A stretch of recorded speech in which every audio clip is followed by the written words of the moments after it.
Students. ये students ने question किया था जैन अली ने कि सर आप प्लांट्स के बारे में जो है ना वो opening and closing of stomata के बारे में बता दें। तो आज का टॉपिक होगा opening and closing of stomata.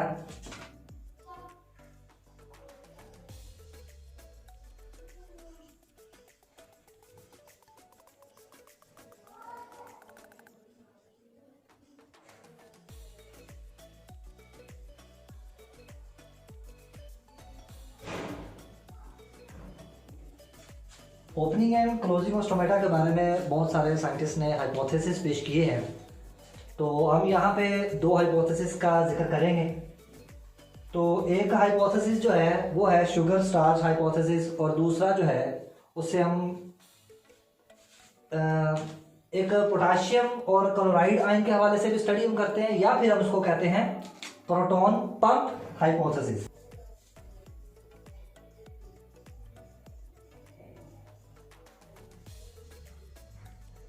दो हाइपोथेसिस हैं जिसमें से नंबर 1 है शुगर स्टार्च, बल्कि नंबर 1 जो है स्टार्च शुगर हाइपोथेसिस, और नंबर 2 जो है इसको हम इस तरह से कहते हैं कि इनफ्लक्स ऑफ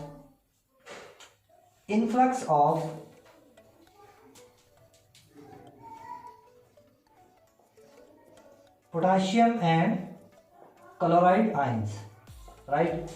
तो opening and closing of stomata की जब हम बात करते हैं तो दो हाइपोथेसिस का जिक्र करेंगे।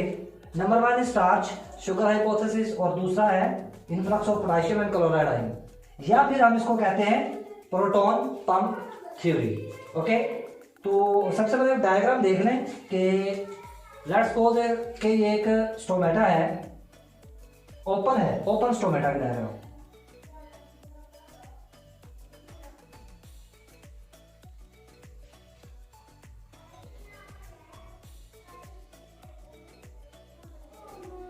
लेट्स सपोज कि ये स्टोमेटा है और ये ओपन है, राइट। और ये जो दरमियान वाला पोर्शन है, ये दरमियान वाला पोर्शन जो है इसका नाम है स्टोमेटल ओपनिंग, राइट।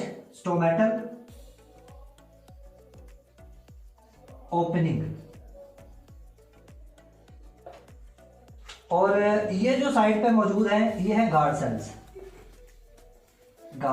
सेल्स, और ये भी गार्ड सेल्स है। ओके, तो जब हम सबसे पहले स्टार्च शुगर हाइपोथेसिस की बात करते हैं तो एक जर्मन का साइंटिस्ट था, बॉटनिस्ट एच वैन मोल, इन्होंने ये बात की थी, एच वैन मोल।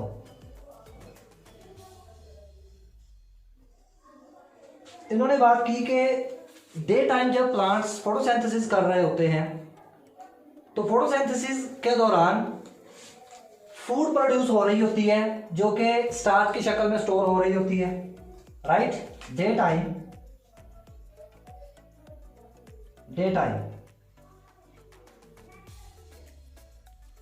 फोटोसिंथेसिस का प्रोसेस होगा,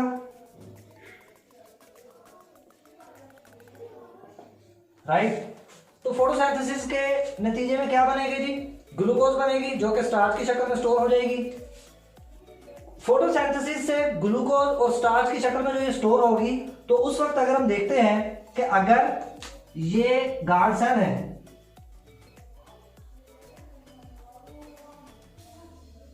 इस तरह से अगर ये गार्ड सेल है, यहां पे ये स्ट्रक्चर थोड़ी सी थिक स्ट्रक्चर होगी, ये वाली, राइट। अगर ये गार्ड सेल्स हैं ये वाले और ये स्टोमेटल ओपनिंग है, तो डे टाइम जब फोटोसिंथेसिस हो रही होती है उस वक्त यहां पर स्टार्च स्टोर हो चुकी होती है, स्टार बनना शुरू हो जाती है। तो इसके अगर करीब वाले नेबरिंग सेल की हम बात करें, ये वाले नेबरिंग सेल्स हैं सब्सिडरी सेल्स। ये जो सब्सिडरी सेल्स हैं यहां पे आयन स्टोर होते हैं। अब यहां पे जब स्टार्च बनेगी, तो स्टार्च बनने की वजह से गार्ड सेल्स के अंदर इसका जो प्रेशर है, ऑस्मोटिक प्रेशर गार्ड सेल्स का, वो बढ़ जाएगा। जैसे गार्ड सेल का ऑस्मोटिक प्रेशर बढ़ेगा तो डेफिनेटली यहां पर वाटर पोटेंशियल जो है वो लो हो जाएगा, राइट। तो जब यहां पे फूड बनेगी यानी स्टार्च बनेगी, तो उस वक्त गार्ड सेल का जो ऑस्मोटिक प्रेशर है, ऑस्मोटिक प्रेशर ये बढ़ जाएगा। जैसे ही गार्ड सेल्स का ऑस्मोटिक प्रेशर बढ़ेगा तो वाटर पोटेंशियल डिक्रीज हो जाएगा। वाटर पोटेंशियल क्या हो जाएगा? Water potential decrease. तो इनका वाटर पोटेंशियल क्या हो जाएगा? डिक्रीज हो जाएगा। जैसे इनका वाटर पोटेंशियल डिक्रीज होगा तो उस वक्त नेबरिंग सेल का वाटर पोटेंशियल इंक्रीज होगा। तो डे टाइम स्टार्च के बनने की वजह से जैसे ही वाटर पोटेंशियल डिक्रीज होता है, उस वक्त हम एक कॉन्सेप्ट स्टडी करते हैं जिसका नाम है एंडो ऑस्मोसिस। तो डे टाइम एंडो ऑस्मोसिस होगी जब वाटर नेबरिंग सेल से, सब्सिडरी सेल से गार्ड सेल के अंदर इंटर होना शुरू हो जाएगा, राइट। तो जैसे ही वाटर नेबरिंग सेल से गार्ड सेल में इंटर होगा, गार्ड सेल्स क्या हो जाएंगे? इनका ऑस्मोटिक प्रेशर बढ़ जाएगा और ऑस्मोटिक प्रेशर बढ़ने की वजह से इनकी स्टोमेटा की ओपनिंग बन जाएगी। हम कहेंगे स्टोमेटा ओपन हो गए, यानी एंडोस्मोसिस हो जाएगी। सेम इसी तरह जब रात होती है, रात के वक्त गार्ड सेल बंद हो जाते हैं इस तरह से, इसकी शक्ल कुछ इस तरह से बन जाती है रात के वक्त।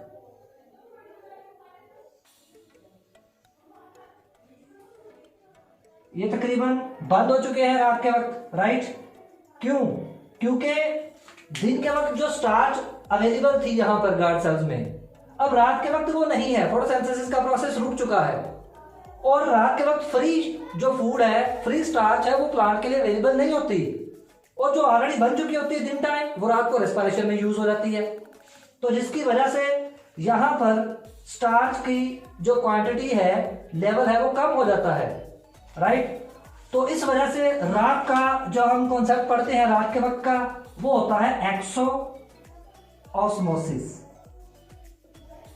यानी एक्सो ऑस्मोसिस, वाटर गार्ड सेल से बाहर की तरफ मूव कर जाएगा, ठीक है, नाइट। और डे टाइम क्या होगा? डे टाइम होगा एंडोस्मोसिस, नाइट को क्या होगा? Exosmosis, right. ये था वैन मोर का हाइपोथेसिस जो कि ओपनिंग और क्लोजिंग स्टोमेटा के बारे में है। अब हम दूसरा हाइपोथेसिस एक और हाइपोथेसिस है, उसके बारे में हम स्टडी करते हैं, जिसका नाम है लेविट। वो क्या है? लेविट साइंटिस्ट ने एक थ्योरी पेश की है। लेविट साइंटिस्ट है 1974 में। इसने जो थ्योरी पेश की वो थी प्रोटॉन पंप थ्योरी। लेविट की प्रोटॉन पंप थ्योरी, इसी में हम जो है ना वो क्लोराइड का या पोटेशियम के आयंस का जो है ना वो जिक्र करेंगे, ओके।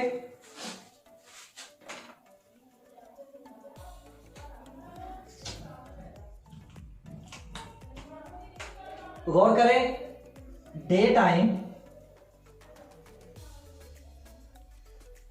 जब फोटोसिंथेसिस हो रही होती है दिन के वक्त, क्या होगा? फोटोसिंथेसिस।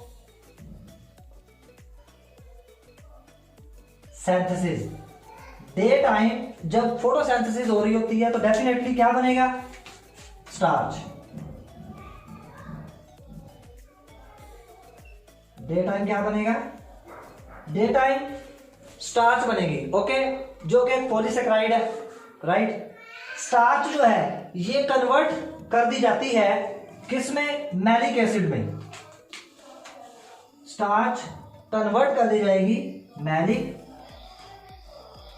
एसिड, ये मैलिक एसिड में कन्वर्ट कर दी जाएगी। जैसे ही स्टार्च मैलिक एसिड में कन्वर्ट कर दी जाएगी, इसको आसान करने के लिए मैं इस तरह से लिख देता हूं।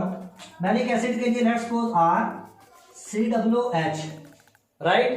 तो जैसे ही इसकी ब्रेकडाउन होगी मैलिक एसिड की ब्रेकडाउन की वजह से क्या बनेगा, RCOO नेगेटिव प्लस क्या होगा, प्लस H पॉजिटिव, यहां पे H पॉजिटिव प्रोड्यूस हो जाएंगे। ओके, अगर आप समझे इस डायग्राम को तो ये इस तरह से हो सकती है, देखें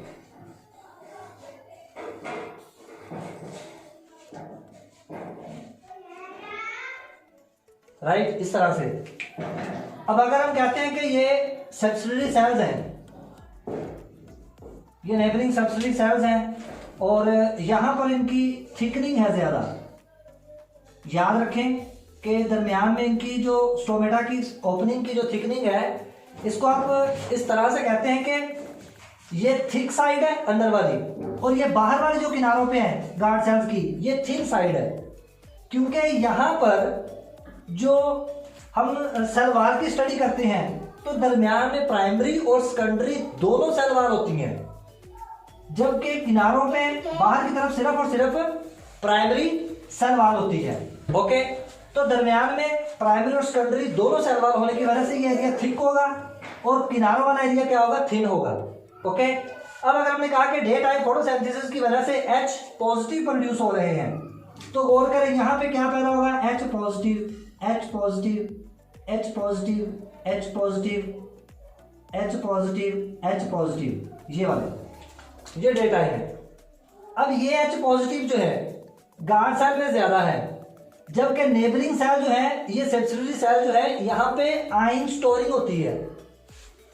अब यहां पे मेम्ब्रेन जो है गार्ड सेल की, इस मेम्ब्रेन से ये जो हाइड्रोजन था, हाइड्रोजन के आयन जो है ये जंप करके इस मेम्ब्रेन में से गुजर कर बाहर सब्सिडरी सेल में आ जाएंगे। हाइड्रोजन जो है ये बाहर सब्सिडरी सेल्स में आ जाएंगे, राइट। जैसे ही हाइड्रोजन बाहर आना शुरू हो गए तो इसको हम क्या नाम देते हैं, इसको हम कहते हैं इफ्लक्स ऑफ हाइड्रोजन आयंस, बल्कि उसको कहेंगे इफ्लक्स ऑफ प्रोटॉन, राइट। तो यहां पर आप लिखेंगे, हम इस तरह से बात करेंगे कि इफ्लक्स ऑफ, यहां पे क्या होगा, ई फ्लक्स ऑफ प्रोटॉन, राइट। जैसे ही ई फ्लक्स ऑफ प्रोटॉन होगा, प्रोटॉन बाहर निकलेंगे। ओके, जैसे ई फ्लक्स प्रोटॉन बाहर निकलेंगे, ई फ्लक्स होगा, तो उस वक्त सेम क्या हो रहा होता है, सेम उसी वक्त ई फ्लक्स की वजह से इनफ्लक्स होगा, इनफ्लक्स ऑफ प्रोटॉन और influx of potassium and chloride ions. तो उस वक्त पोटाशियम और क्लोराइड आयंस का इनफ्लक्स होगा, राइट। कैसे, अगर यहां पे पोटाशियम है, क्लोराइड है, तो ये अंदर की तरफ जाएंगे, ठीक है। पोटाशियम क्लोराइड ये अंदर की तरफ जाएंगे। ओके, हाइड्रोजन बाहर आ रहे हैं, पोटाशियम और क्लोराइड अंदर जा रहे हैं, राइट। तो influx of potassium and chloride ion and efflux of hydrogen, तो हाइड्रोजन प्रोटॉन इसको हम कहेंगे। ओके, जैसे इनफ्लक्स ऑफ पोटाशियम और क्लोराइड आयन होगा तो इसी को तो हम कहते हैं कि इस वक्त क्या होगा, एंडोस्मोसिस। तो जैसे ही एंडोस्मोसिस होगी, राइट, एंडोस्मोसिस की वजह से क्या होगा कि, गौर करें, जब एंडोस्मोसिस होगी इट्स मींस के potassium and chloride ions guard cell में बढ़ रहे हैं, जबकि एक हाइड्रोजन बाहर आ रहा है, दो आयन अंदर जा रहे हैं, तो आयन की कंसंट्रेशन अंदर बढ़ जाएगी और बाहर कम हो जाएगी। जैसे ही आयन की कंसंट्रेशन गार्ड सेल में बढ़ जाएगी उस वक्त एंडोस्मोसिस होगा, यानी वाटर पोटेंशियल जो है वो डिस्टर्ब हो जाएगा और साइड वाले सब्सिडरी सेल से जो वाटर है वो अंदर की तरफ मूव करना शुरू कर देगा, क्योंकि गार्ड सेल के पास पोटेशियम और क्लोराइड की वजह से कंसंट्रेशन बढ़ जाएगी। तो जब कंसंट्रेशन बढ़ जाएगी वाटर पोटेंशियल जो है वो डिक्रीज हो जाएगा। तो वाटर पोटेंशियल का डिक्रीज होने की वजह से बाहर से वाटर जो है वो अंदर की तरफ एंटर होना शुरू हो जाएगा, इसको हम कहते हैं एंडोस्मोसिस। तो एंडोस्मोसिस की वजह से गार्ड सेल टर्जिड हो जाएंगे, टर्जिड होने की वजह से हम कहेंगे कि स्टोमेटा ओपन हो जाएंगे, स्टोमेटा ओपन, राइट। ये तो कॉन्सेप्ट है जो कि डे टाइम हो रहा होता है। ओके, अब हम देख लेते हैं कि रात के वक्त कौन सा कॉन्सेप्ट होता है। रात के वक्त जो है वो किस तरह से जो है ना स्टोमेटा जो है वो बंद हो चुके होते हैं। ओके, अगर हम बात करें कि नाइट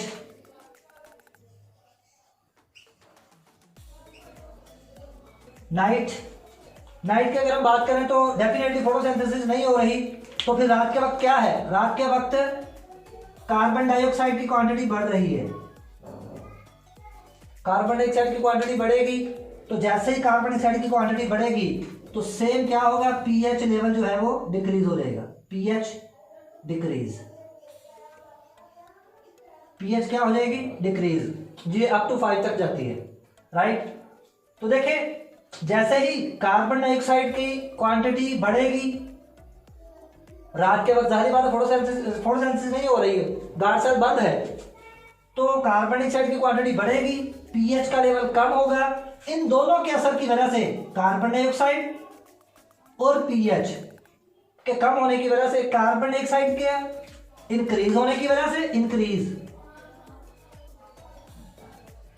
राइट, और पीएच के डिक्रीज होने की वजह से क्या होगा, एक हार्मोन पैदा होगा जिसका नाम है abscisic acid. Abscisic acid, ABA, abscisic acid जो कि एक इनहिबिटर है। अब इस एब्सिसिक एसिड की वजह से क्या होगा कि ये जो गार्ड सेल्स की मेम्ब्रेन है, इस मेम्ब्रेन में डिस्टर्बेंस क्रिएट हो जाएगी, यानी डिस्टर्बेंस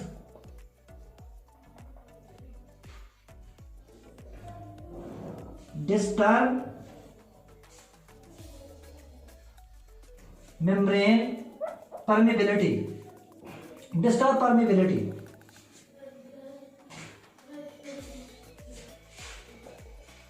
अब देखिए ABA एब्सिसिक एसिड जैसे ही पैदा हुआ तो क्या हुआ, डिस्टर्ब परमेबिलिटी, मेम्ब्रेन की परमेबिलिटी डिस्टर्ब होगी। जैसे ही मेम्ब्रेन की परमेबिलिटी डिस्टर्ब होगी तो उस वक्त जाहिर बात है इसमें क्लोराइड और पोटेशियम आयन जो कि ऑलरेडी अंदर ज्यादा थे डे टाइम, और रात को हाइड्रोजन जो है वो हाइड्रोजन बाहर आ रहे थे और क्लोराइड और पोटेशियम जो है वो अंदर जा रहे थे। ये कॉन्सेप्ट रुक जाएगा, ये प्रोसीजर रुक जाएगा। जैसे ही प्रोसीजर रुकेगा यानी डिस्टर्बेंस परमेबिलिटी हो जाएगी। जैसे डिस्टर्बेंस परमेबिलिटी होगी उस वक्त जो पोटेशियम और क्लोराइड आयन है ये बाहर आना शुरू हो जाएंगे, ये रिवर्स प्रोसेस शुरू हो जाएगा। यहां पे हम लिखेंगे कि ई फ्लक्स किसका होगा, यहां पे efflux of potassium and chloride ions. तो यहां पर efflux of potassium and chloride ion होगा। जब यहां पे ई फ्लक्स होगा तो डेफिनेटली ई फ्लक्स की वजह से यहां पे होगी एक्सोस्मोसिस। क्या होगी? एक्सोस्मोसिस। जब एक्सोस्मोसिस होगी तो डेफिनेटली उस वक्त क्या होगा, एंडोस्मोसिस की वजह से स्टोमेटा ओपन हो गए थे, एक्सोस्मोसिस की वजह से क्या होगा, स्टोमेटा